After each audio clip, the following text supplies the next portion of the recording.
નમસ્કાર વિદ્યાર્થી મિત્રો, નોલેજ સાથી યુટ્યુબ ચેનલમાં આપ સૌનું સ્વાગત છે. તો મિત્રો, આજે આપણે આ વિડીયોમાં વાત કરવાની છે તલાટી અને જુનિયર ક્લાર્ક 2019ના પ્રેક્ટિસ પેપર એટલે કે મોડલ પેપર નંબર 13 વિશે.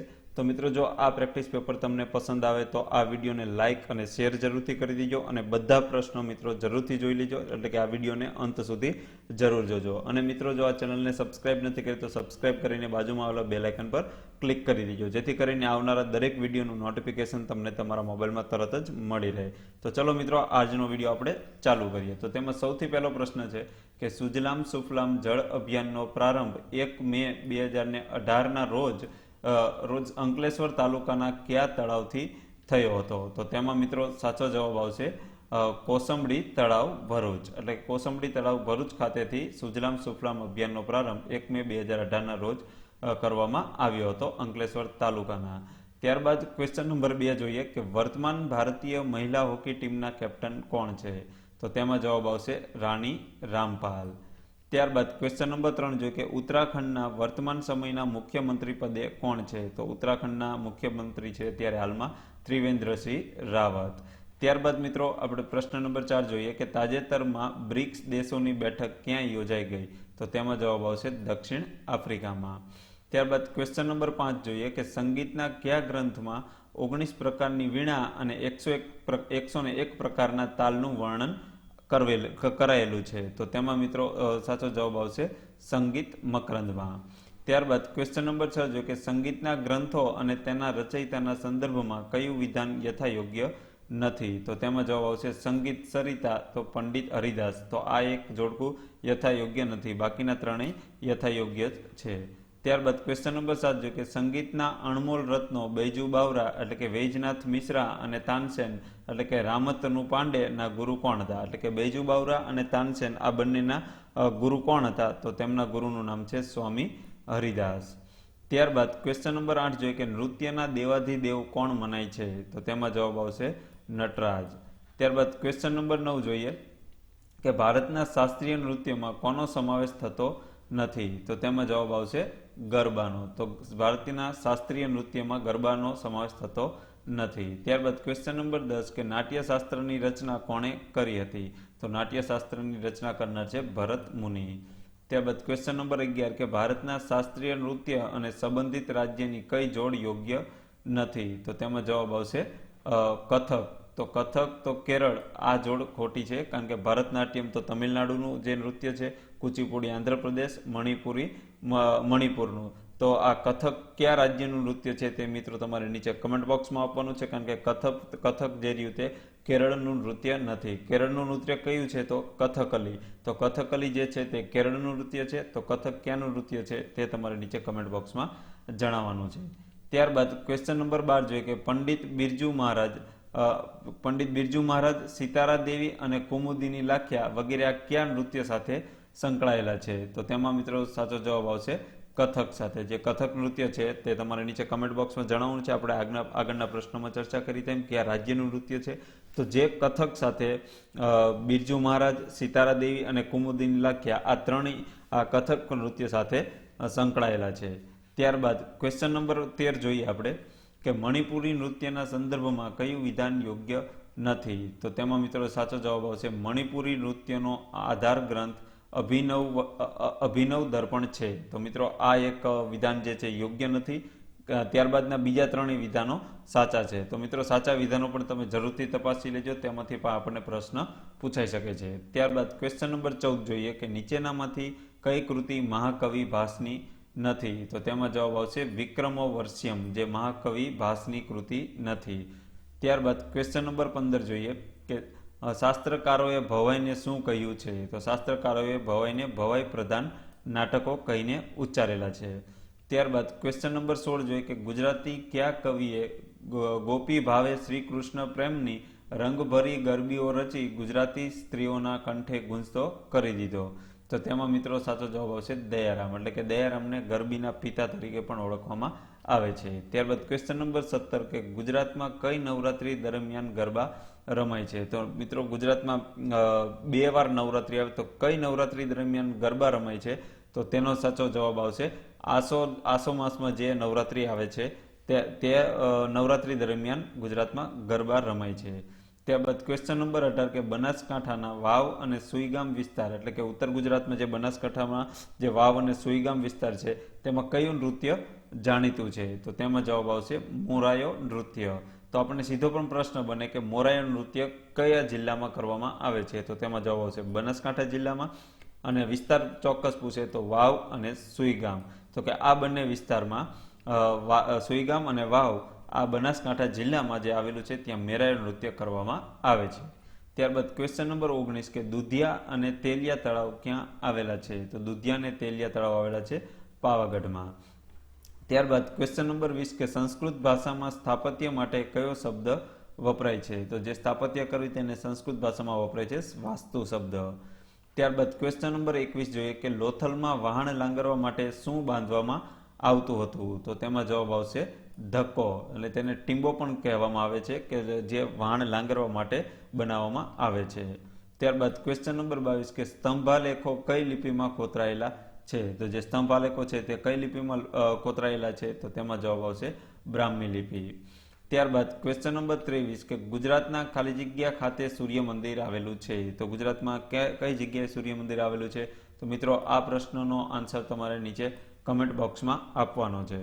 ત્યારબાદ ક્વેશ્ચન નંબર 24 જોઈએ કે અમદાવાદમાં 3 દરવાજાની નજીક કઈ મસ્જિદ આવેલી છે?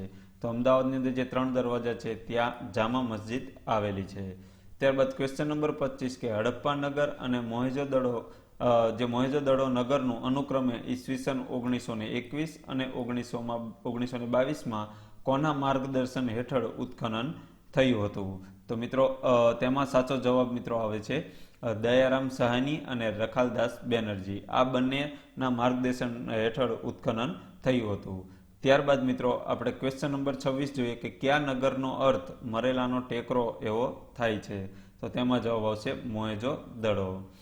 ત્યારબાદ ક્વેશ્ચન નંબર 27 કે મોહેંજો-દડો નગરના સંદર્ભમાં કયું કથક યોગ્ય નથી? જે કથન જે છે નીચે આપેલા છે તેમાંથી મોહેંજો-દડો નગરના સંદર્ભમાં યોગ્ય નથી તેવું કયું કથન છે? તો તેમાં જવાબ આવશે રસ્તાઓની લંબાઈ 9.75 મીટર હતી. તો આ એક વિધાન એટલે કે કથન ખોટું છે અને બાકીના જે 3 કથનો આપેલા છે તે એકદમ સાચા છે. ત્યારબાદ ક્વેશ્ચન નંબર 28 કે પ્રાચીન નગરના સંદર્ભમાં કયું વિધાન યોગ્ય નથી? તો તેમાં જવાબ આવશે કુંતાસી, તો જામનગર. તો આ એક વિધાન યોગ્ય નથી. જે પ્રાચીન નગર છે જે કુંતાસી નગર જામનગરમાં આવેલું નથી. ત્યારબાદ ક્વેશ્ચન નંબર 29 કે હડપ્પીય સંસ્કૃતિનું ઉત્ખનનનું શહેર ધોળાવીરા ઈસવીસન 1990માં કોના માર્ગદર્શન હેઠળ ખોદકામ કરતા મળી આવ્યું હતું? તો તેમાં મિત્રો સાચો જવાબ આવશે રવિન્દ્રસિંહ બિસ્ત એટલે કે RS બિસ્ત.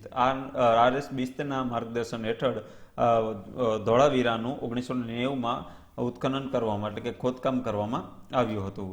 ત્યારબાદ ક્વેશ્ચન નંબર 30 જોઈએ કે ભારતના સૌથી સમૃદ્ધ બંદર તરીકે પ્રખ્યાત લોથલ બંદર અમદાવાદ જિલ્લાના ધોળકા તાલુકામાં આવેલ છે, જ્યાં વહાણ લાંગરવા માટે ડોકયાર્ડની વ્યવસ્થા હતી અને આ લોથલ કઈ 2 નદી વચ્ચેના પ્રદેશમાં આવેલું છે? એટલે ટૂંકમાં એવું કે લોથલ કઈ 2 નદીની વચ્ચે આવેલું છે? તો મિત્રો તેમાં જવાબ આવશે ભોગાવો અને સાબરમતી. આ બંને નદી વચ્ચે આ લોથલ બંદર એટલે કે લોથલ પુરાતત્વ જે નગર છે તે આવેલું છે.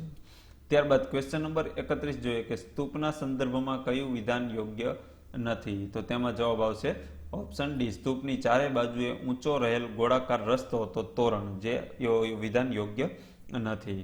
ત્યારબાદ ક્વેશ્ચન નંબર 32 કે સારનાથના સ્તંભના સંદર્ભે યોગ્ય નથી તેવું વિધાન આપણે તપાસવાનું છે. તો તેમાં મિત્રો સાચો જવાબ આવશે 24 ધર્મચક્રો અંકિત થયેલા છે જે સારનાથના સ્તંભમાં. તો તે એકદમ વિધાન ખોટું છે. બાકીના ત્રણેય સાચા છે. ત્યારબાદ ક્વેશ્ચન નંબર 33 જોઈએ કે સમ્રાટ અશોકે પોતાના શિલાલેખમાં શું કોતરાવ્યું હતું? તો તેમાં જવાબ આવશે ધર્માજ્ઞાઓ એટલે કે સમ્રાટે ધર્માજ્ઞાઓ પોતાના શિલાલેખમાં કોતરાવેલી છે. ત્યારબાદ ક્વેશ્ચન નંબર 34 કે નાગાર્જુન કોંડાનો સ્તૂપ અને અમરાવતીનો સ્તૂપ કઈ શૈલીના સર્વશ્રેષ્ઠ નમૂનાઓ છે? તો તેમાં જવાબ આવશે દ્રવિડ શૈલીના. ત્યારબાદ ક્વેશ્ચન નંબર 35 કે જામનગરમાં આવેલા ગોપના મંદિરો કઈ શૈલીના છે? તો જામનગરમાં જે ગોપના મંદિરો આવેલા છે તો તેની શૈલી કઈ છે? તો તેમાં જવાબ આવશે ચાલુક્ય શૈલી. ત્યારબાદ ક્વેશ્ચન નંબર 36 કે આખ્યાનનો પિતા કોણ કહેવાય છે? તો આખ્યાનના પિતા તરીકે ભાલણને ઓળખવામાં આવે છે. ત્યારબાદ ક્વેશ્ચન નંબર 37 કે બધી જ આંગળીઓમાં કરડા પહેરી તાંબાની મોટી માણ પર કરડા એટલે કે વીંટી વડે સંગીત નિષ્પન્ન કરીને લોકવૃંદ સમક્ષ આખ્યાન ગાનાર કોણ હતા? તો તે કવિનું નામ છે મિત્રો પ્રેમાનંદ. એટલે કે પ્રેમાનંદે, જેને માણભટ્ટ તરીકે પણ ઓળખવામાં આવે છે, કે જે આંગળીઓમાં કરડા પહેરી એટલે કે વીંટી પહેરીને અને તેના પર જે માણ પર કરડા એટલે કે વીંટીની સંગીત નિષ્પન્ન કરીને જે લોકવૃંદ સમક્ષ આખ્યાન રજૂ કરતા હતા, તેથી તેમને માણભટ્ટ તરીકે પણ ઓળખવામાં આવે છે અને તે કવિ છે પ્રેમાનંદ.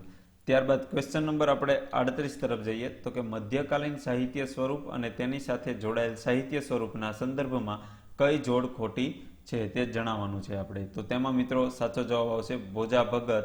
તો ભોજા ભગતની કાફીઓ નથી. તો મિત્રો ભોજા ભગતના શું વખણાય છે? તો ભોજા ભગતના ચાબખા અને કાફી આવે છે ધીરા ભગતની. તો મિત્રો આ વિધાન આપણે અહીંયા ખોટું છે. ત્યારબાદ ક્વેશ્ચન નંબર 39 કે ખંડ કાવ્યના પિતા તરીકે કોણ ઓળખાય છે? તો તેમાં જવાબ આવશે કવિ કાંત એટલે કે મણિશંકર રત્નજી ભટ્ટ. ત્યારબાદ ક્વેશ્ચન નંબર 40 કે સોનેટ કયા દેશમાં ઉદ્ભવેલો ઉર્મી કાવ્ય પ્રકાર અંગ્રેજી સાહિત્યમાંથી ગુજરાતીમાં આવ્યો છે? તો મિત્રો આ પ્રશ્નનો આન્સર તમારે નીચે કમેન્ટ બોક્સમાં આપવાનો છે કે જે સોનેટ નામનો જે પ્રકાર છે, જે સાહિત્ય પ્રકાર ઉર્મી કાવ્ય પ્રકાર છે, તે કયા દેશમાંથી લેવામાં આવ્યો છે, એટલે કયા દેશનો તે પ્રકાર છે, તો તે તમારે નીચે કમેન્ટ બોક્સમાં જરૂર જણાવવાનું છે. ત્યારબાદ ક્વેશ્ચન નંબર 41 જોઈએ કે સોનેટ કેટલી પંક્તિઓનું હોય છે? તો તેમાં જવાબ આવશે સોનેટમાં 14 પંક્તિઓ હોય છે. ત્યારબાદ ક્વેશ્ચન નંબર 42 કે બક ઠાકોરે ગુજરાતીમાં પ્રથમ સોનેટ કયું રચ્યું હતું? તો પ્રથમ સોનેટ જે છે તે ભણકાર છે અને તેના કવિ છે બક ઠાકોર.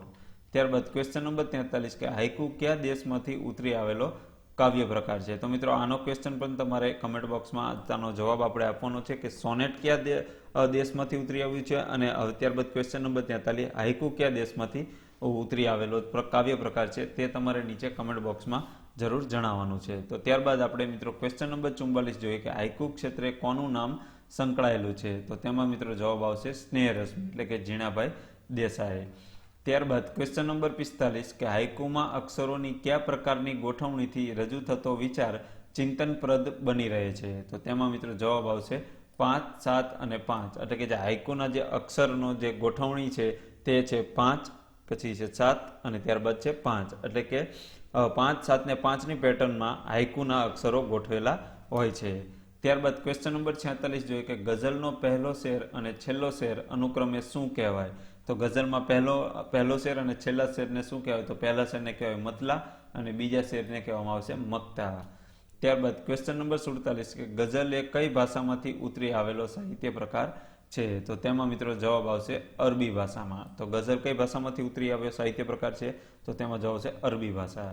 ત્યારબાદ ક્વેશ્ચન નંબર 48 કે કઈ સાલમાં નંદશંકર તુળજાશંકર મહેતાએ ગુજરાતી સાહિત્યમાં પ્રથમ નવલકથા કરણ ઘેલો લખવાનું માન મેળવ્યું છે? એટલે કે કરણ ઘેલો જે છે તે નંદશંકર તુળજાશંકર મહેતાની જે નવલકથા છે તે કઈ સાલમાં લખાયેલી છે, એટલે કે કઈ સાલમાં તેને માન મેળવેલું છે? તો તેમાં મિત્રો સાચો જવાબ આવશે ઈસવીસન 1866માં. ત્યારબાદ ક્વેશ્ચન નંબર આપણે 49 જોઈએ કે આત્મકથાના સંદર્ભમાં કયું વિધાન યથાયોગ્ય નથી? તો તેમાં મિત્રો જવાબ આવશે મનુભાઈ પંચોળી. તો ઘડતર અને ચણતર જે મનુભાઈ પંચોળીની આત્મકથા નથી. ત્યારબાદની મિત્રો 3 આત્મકથા તમે જોઈ લેજો, જેની પોતપોતાની જે કવિઓની આત્મકથા છે તે અહીંયા આપણે દર્શાવેલી છે. ત્યારબાદ ક્વેશ્ચન નંબર 50 જોઈએ કે ગુજરાતી સાહિત્યમાં ટૂંકી વાર્તાનો પ્રારંભ કરનાર કોણ હતા? તો તેમાં મિત્રો જવાબ આવશે કંચનલાલ મહેતા. ત્યારબાદ ક્વેશ્ચન નંબર 51 કે લગ્ન વખતે કન્યાએ પહેરવાનું વસ્ત્ર શબ્દ સમૂહ માટે એક શબ્દ આપો. તો તેમાં મિત્રો જે લગ્ન વખતે કન્યાએ પહેરવાનું વસ્ત્ર છે તેને શબ્દ સમૂહ માટે એક શબ્દમાં શું કહેવામાં આવે છે? તો તેમાં જવાબ આવશે પાનેતર.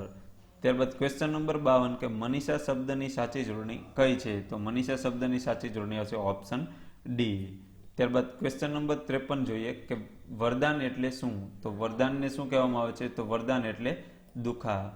ત્યારબાદ ક્વેશ્ચન નંબર 54 કે સાર્થક શબ્દનો સમાનાર્થી શબ્દ લખો. તો સાર્થકનો સમાનાર્થી થશે સફળ. ત્યારબાદ ક્વેશ્ચન નંબર 55 જોઈએ કે પિતૃપ્રસ ઔદાર્ય ખાલી જગ્યા એટલે કે પિતૃપ્રસ ઔદાર્યની સંધિ આપણે જોડીએ તો તેમાં શું જવાબ બનશે? તો તેમાં જવાબ આવશે પિત્રોદાર્ય. ત્યારબાદ ક્વેશ્ચન નંબર 56 જોઈએ, કઈ જોડણી ખોટી છે? તો જે નીચે 4 ઓપ્શન આપેલા છે તેમાંથી ખોટી જોડણી શોધવાની છે. તો તેમાં ખોટી જોડણી વાળો શબ્દ છે ખૂબસૂરત, જે ઓપ્શન બી તેની જોડણી ખોટી છે. ત્યારબાદ ક્વેશ્ચન નંબર 57 કે નાક લીટી ખેંચવી આ રૂઢિપ્રયોગનો અર્થ જણાવો. તો તેમાં જવાબ આવશે આજીજી કરવી. ત્યારબાદ ક્વેશ્ચન નંબર 58 તું નાનકી બાળા હશે કોડે ભરી કોમારિયાના, આ છંદની કયા છંદમાં પંક્તિ આવશે? એટલે કે છંદ ઓળખાવો. તું નાનકી બાળા હશે કોડે ભરી કોમારિયાના, તો આ પંક્તિ કયા છંદની છે? તો તેમાં જવાબ આવશે હરિગીત છંદ. ત્યારબાદ ક્વેશ્ચન નંબર 59 જોઈએ કે મહેનત કરે કોઈકને એનું ફળ લઈ જાય, એટલે કે મહેનત કરે કોઈકને એનું ફળ લઈ જાય બીજા, તો એવો અર્થ ધરાવતી કહેવતમાં કયું જૂથ અસંગત છે? કે જે અસંગત જૂથ છે તે આપણે શોધવાનું છે. તો તેમાં મિત્રો સાચો જવાબ આવશે ભેંસ ચારે ભાણજીને વરત ખાય વહાલ્યા, જેની કહેવતની અર્થ છે રૂઢિપ્રયોગનો, એટલે કહેવાનો અર્થ છે કે નીચી બોડી સૌ કોઈ જોડે. તો આ એક જે જોડ છે તે એકદમ અસંગત છે, જેથી આ પ્રશ્નનો આન્સર ડી આવશે. ત્યારબાદ ક્વેશ્ચન નંબર 61 જોઈએ કે મુખરીત શબ્દનો વિરોધી શબ્દ શોધો. તો મુખરીત શબ્દનો વિરોધી શબ્દ થશે મૂક. ત્યારબાદ ક્વેશ્ચન નંબર 61 કે ગુજરાતી ભાષામાં નીચેનામાંથી કયો પદક્રમ વ્યવહારમાં વધુ વપરાશમાં છે? તો તેમાં મિત્રો સાચો જવાબ બનશે કર્તા, કર્મ અને ક્રિયાપદ, જે ગુજરાતી ભાષામાં તેનો પદક્રમ આવેલો છે. જે ગુજરાતી વ્યાકરણમાં જે તમે કોઈ પણ વાક્ય લખો તો તેનો પદક્રમ આવી રીતે આવશે કર્તા, કર્મ અને ક્રિયાપદ. ત્યારબાદ ક્વેશ્ચન નંબર 62 કે નીચે આપેલા વાક્યમાં રેખાંકિત કરેલા શબ્દોમાં કયા વાક્યમાં રવાનુકારી શબ્દ પ્રયોગ થયેલો છે? તો રવાનુકારી શબ્દનો પ્રયોગ કરેલો હોય તેવું વાક્ય કયું છે? તો તેમાં જવાબ આવશે ઓપ્શન ડી, એની આંખમાંથી ટપ ટપ આંસુ સરી પડ્યા. તો તેમાં જે ટપ ટપ છે તે શબ્દ રવાનુકારી છે. ત્યારબાદ ક્વેશ્ચન નંબર 63 જોઈએ કે નીચેના વાક્યમાં નિપાતનો પ્રયોગ ન થયો હોય તે વાક્ય રચના જણાવો. તો તેમાં જવાબ આવશે કહ્યા પ્રમાણે એ આવી પહોંચ્યો. તો આ પૂરા વાક્યમાં ક્યાંય પણ જગ્યાએ નિપાતનો પ્રયોગ કરવામાં આવ્યો નથી. ત્યારબાદ ક્વેશ્ચન નંબર 64 જોઈએ કે નીચેનામાંથી અંગ્રેજી ભાષાનો શબ્દ ન હોય તેને ઓળખી બતાવો. તો તેમાં જવાબ આવશે જીગર, જે જીગર અંગ્રેજી ભાષાનો શબ્દ નથી. ત્યારબાદ ક્વેશ્ચન નંબર 65 કે નીચેનામાંથી દર્શક સર્વનામ વાળું વાક્ય ઓળખી બતાવો. તો તેમાં જવાબ આવશે ઓપ્શન સી, પહેલું મારું ગામ છે, જે એક દર્શક સર્વનામ વાળું જે વાક્ય છે. ત્યારબાદ ક્વેશ્ચન નંબર 66 કે મને ભિક્ષામાં તમે દીકરીને ભણાવશો એવું વચન આપો. તો આ વાક્ય કોનું છે? તો આ વાક્ય છે નરેન્દ્ર મોદીનું. ત્યારબાદ ક્વેશ્ચન નંબર 67 જોઈએ કે માંસાહારી ખાદ્ય સામગ્રીના પેકિંગ પર કયા રંગની નિશાની હોય છે? તો તેમાં જવાબ આવશે લાલ રંગની. ક્વેશ્ચન નંબર 68 કે મજૂર સંગઠનની પ્રવૃત્તિ સાથે કોણ સંકળાયેલ છે? તો મજૂર જે સંગઠનની પ્રવૃત્તિ સાથે કોણ સંકળાયેલ છે? તો તેમાં જવાબ આવશે અનસુયાબેન સારાભાઈ. ત્યારબાદ ક્વેશ્ચન નંબર 69 કે રાષ્ટ્રીય વિજ્ઞાન દિન ક્યારે ઉજવવામાં આવે છે? તો રાષ્ટ્રીય વિજ્ઞાન દિન ઉજવવામાં આવે છે 28 ફેબ્રુઆરીના રોજ. ત્યારબાદ ક્વેશ્ચન નંબર 70 જોઈએ કે નોબેલ પ્રાઇઝ મેળવનાર પ્રથમ ભારતીય કોણ હતા? તો નોબેલ પ્રાઇઝ મેળવનાર પ્રથમ ભારતીય હતા રવિન્દ્રનાથ ટાગોર. ત્યારબાદ મિત્રો આપણે જે ક્વેશ્ચન નંબર 71 થી આપણે જે 85 જે છે તેની અંદર આપણે મેથેમેટિક્સનું આપણે સોલ્યુશનનો અલગ વિડીયો આપણે બનાવીએ છીએ, જે દરેક વિડીયોમાં આપણે તેની કમેન્ટ આપણે આપીએ છીએ જે સેક્શન આવે છે ત્યારે. તો મિત્રો તેનો હવે ટૂંક જ સમયમાં તેનો વિડીયો આવી જશે મેથેમેટિક્સનો. તો ત્યારબાદ હવે આપણે નેક્સ્ટ ઇંગ્લિશ સેક્શન તરફ આપણે આગળ વધીએ આ વિડીયોમાં. તો તેમાં 86મો પ્રશ્ન છે કે ધ ડોક્ટર ખાલી જગ્યા ધ પેશન્ટ ટુ ખાલી જગ્યા ધ સ્ટ્રેસ. તો મિત્રો આ બંને ખાલી જગ્યામાં સાચો જવાબ શું આવશે? તો તેમાં જવાબ આવશે ઓપ્શન બી, એટલે કે the doctor advise the patient to avoid the stress. એટલે ડોક્ટરે પેશન્ટને એવી એડવાઇસ આપી, એટલે કે સલાહ આપી કે તમારે તણાવને એવોઇડ કરવું જોઈએ, એટલે કે છોડી દેવું જોઈએ. ત્યારબાદ ક્વેશ્ચન નંબર 87 કે the saint said the saint said કે ધ વર્ચ્યુ ખાલી જગ્યા. તો આપણે જે આ ઇનડાયરેક્ટ સ્પીચની જે ડાયરેક્ટ ઇનડાયરેક્ટ સ્પીચનું જે વાક્ય છે તો તેમાં ખાલી જગ્યાના સ્થાને મિત્રો આપણે શું આવશે? તો તેમાં જવાબ આવશે ઇઝ રિવર્ડેડ, એટલે કે the saint said the virtue is rewarded. ત્યારબાદ ક્વેશ્ચન નંબર 88 જોઈએ કે he has worked hard there is ખાલી જગ્યા ચાન્સ ઓફ ફેલિયર. તો ત્યાંમાં સાચો જવાબ મિત્રો બનશે લિટલ, એટલે કે he has worked hard, there is a little chance to failure. ત્યારબાદ ક્વેશ્ચન નંબર 89 કે ધ ઓથર ખાલી જગ્યા book is being released is my friend. તો તેમાં જવાબ આવશે વુઝ, એટલે કે the author was book is being released, એટલે કે તે ઓથર કે જેની બુક રિલીઝ થવાની છે તે મારો ફ્રેન્ડ છે. ત્યારબાદ ક્વેશ્ચન નંબર 90 કે રાજુ ટ્રાય ટુ બિહેવ ખાલી જગ્યા હિઝ ફાધર હેઝ ટોટ હિમ. તો તેમાં જવાબ આવશે મિત્રો એઝ, એટલે કે રાજુ ટ્રાઈઝ ટુ બિહેવ, એટલે કે રાજુ તેના ફાધરે તેને શીખવાડ્યું છે તે પ્રમાણે રાજુ બિહેવ કરવાની ટ્રાય કરી રહ્યો છે. તો ત્યારબાદ ક્વેશ્ચન નંબર 91 જોઈએ કે it is desirable to take ખાલી જગ્યા in any business if you want to make profit. તો તેમાં મિત્રો સાચો જવાબ બનશે રિસ્ક, એટલે કે it is desirable to take risk in any business, એટલે કે તમારે કોઈ પણ ડિઝાયરેબલ તમારે જોઈતું હોય તો તેના માટે તમારે કોઈ પણ બિઝનેસમાં રિસ્ક જોઈએ તેવું if you want to make profit, જો તમારે પ્રોફિટ કરવો જોઈએ તો તેવું આ વાક્ય કહેવામાં માગે છે. ત્યારબાદ ક્વેશ્ચન નંબર 92 કે give the plural form of mouse, એટલે કે માઉસનું બહુવચન શું થશે? તો તેમાં જવાબ આવશે માઇસ. ત્યારબાદ ક્વેશ્ચન નંબર 93 જોઈએ કે યુઝ પ્રોપર કન્જક્શન, એટલે કે હેમંત ટીપેડ ઇનટુ ધ રૂમ ખાલી જગ્યા he should disturb the class. તો આ બંને વાક્ય વચ્ચે જે કન્જક્શન મેકવાનું છે તે કન્જક્શનમાં કયું કન્જક્શન આવશે? તો તેમાં જવાબ આવશે લેસ્ટ. ત્યારબાદ ક્વેશ્ચન નંબર 94 જોઈએ કે ચેન્જ ધ વોઇસ, એટલે કે એક્ટિવ પેસિવ વોઇસ કરવાનું છે કે do not laugh at a beggar. તો do not laugh at a beggar, તો તેને આપણે પેસિવ વોઇસમાં ટ્રાન્સફર કરીએ તો તેમાં સાચો જવાબ મિત્રો શું બનશે? તો તેમાં જવાબ આવશે option A let a beggar not be laugh at. તો આ તેનું પેસિવ વાક્ય બનશે. ત્યારબાદ ક્વેશ્ચન નંબર 95 કે find the correct spelling of the word, એટલે કે જે આ જનરેશન્સનો જે કરેક્ટ સ્પેલિંગ આપણે શોધવાનો છે તો તેમાં નીચે સાચો જવાબ આપણો મિત્રો બનશે ઓપ્શન એ કન્ટેમ્પરેરીઝ, એટલે કે કન્ટેમ્પરેરીઝનો જે જનરેશનનો જે સાચો સ્પેલિંગ, એટલે find the correct spelling of the word, તેનો સાચો સ્પેલિંગ મળશે. ત્યારબાદ ક્વેશ્ચન નંબર 96 જે give the opposite gender of earl. તો ઇરલનો જે વિરોધાર્થી જે જેન્ડર છે તે આપણે જણાવવાનું છે, તો તેમાં જવાબ આવશે કાઉન્ટીઝ. ત્યારબાદ ક્વેશ્ચન નંબર 97 જોઈએ કે find out the correct sentence. તો નીચે જે 4 ઓપ્શન આપેલા છે તેની અંદર કરેક્ટ સેન્ટેન્સ આપણે શોધવાનું છે. તો કરેક્ટ સેન્ટેન્સ કયું છે તે આપણે ગોતીએ તો તેમાં મિત્રો સાચો જવાબ આવશે ઓનલી બી, એટલે કે આ સાચો જવાબ બનશે ઓપ્શન ડી, એટલે કે you will be suspend unless you don't pay your fees, એટલે કે જો તમે તમારી ફીઝ નહીં પે કરો તો તમે સસ્પેન્ડ કરી દેવામાં આવશે. તો જે આ એક વાક્ય જે છે તે ઓનલી એક આ કરેક્ટ વાક્ય છે, બાકી બધા વાક્યો ખોટા છે. ત્યારબાદ ક્વેશ્ચન નંબર 98 છે કે select the single word for the following phrase, એટલે કે આ ફ્રેઝ માટે સિંગલ વર્ડ આપણે શોધવાનો છે. તો ફ્રેઝ શું છે? તો કે person who it's human flesh. તો આના માટે એક શબ્દમાં આપણે તે વાક્યને કહેવું હોય તો તેમાં શું જવાબ આવશે મિત્રો? તો તેમાં જવાબ આવશે કેનિબલ. ત્યારબાદ ક્વેશ્ચન નંબર 99 જોઈએ કે find out the correct spelling. તો લેફ્ટનન્ટનો કરેક્ટ સ્પેલિંગ આપણે ગોતવાનો છે, તો તેમાં જવાબ આવશે ઓપ્શન એ લેફ્ટનન્ટ. તો તેનું સ્પેલિંગ શું છે? તો કે LIEUTENANT, જે લેફ્ટનન્ટનો સ્પેલિંગ સાચો છે. ત્યારબાદ આજના વિડીયોનો છેલ્લો ક્વેશ્ચન, એટલે કે 100મો ક્વેશ્ચન જોઈએ તો કે put the proper question tag. તો મિત્રો આપણે એક આગળના વિડીયોમાં કીધું હતું કે ક્વેશ્ચન ટેગ જ્યારે પણ પૂછાય ત્યારે આ એક સેન્ટેન્સ તમારે ગોખી જ લેવાનું. મોસ્ટ ઓફ આ જ સેન્ટેન્સ પૂછે છે ક્વેશ્ચન ટેગની અંદર. તો આમાં શું મિત્રો જવાબ આવશે? તો આ ક્વેશ્ચનનો આન્સર હું તમારા ઉપર છોડી દઉં છું, તમારે નીચે કમેન્ટ બોક્સમાં આપવાનો છે. તો ચલો મિત્રો, આપણે અહીંયા જે પ્રેક્ટિસ પેપર છે તે આપણે અહીંયા પૂરું કર્યું.